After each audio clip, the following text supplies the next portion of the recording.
ગઈકાલના રોજ આજીડેમ પોલીસ સ્ટેશનમાં સરદાર ઓપી વિસ્તારમાં આવેલ એક ગાડી છે એનો ચેકપોસ્ટ પરથી ભાગી જતા તેને પોલીસ શંકાસ્પદ જણાવતા તેનો પીછો કરેલો અને ઉપરોક્ત આરોપી છે ગાડીનો ચાલક એ અંદરના અંતરિયાળ ભાગે લોધીડા ગામ તરફ ભાગેલો ને જે સિંગલ પટ્ટીનો રોડ હોય અને પોલીસ પણ તેનો શંકાસ્પદ જણાવતા પીછો કરતા તેને સામેથી આવતા એક મોટરસાયકલ ચાલક ઇસમ છે દિનેશ બચુ સોલંકી તેને ટક્કર મારેલી અને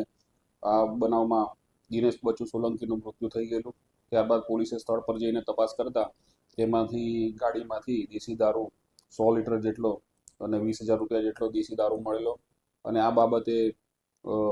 આજીડેમ પોલીસ સ્ટેશનમાં બીએનએસ કલમ 105, 281, MV 177, 184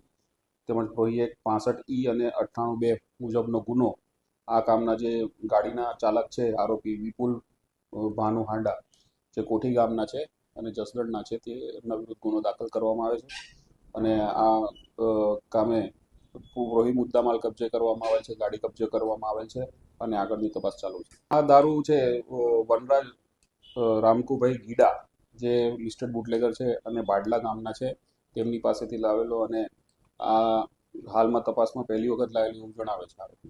આરોપી એવું જાણવા મળે છે કે BHMSની ડિગ્રી ધરાવે છે પરંતુ ઊંડાણપૂર્વક એની તપાસ કરવામાં આવશે. એ પણ હકીકત જાણવા મળે છે પરંતુ તપાસ કરનાર અમલ દ્વારા તપાસ કરવામાં આવશે. હા, એની તો પોલીસ તપાસ થશે અને આરોપીને અટક કરવામાં આવશે.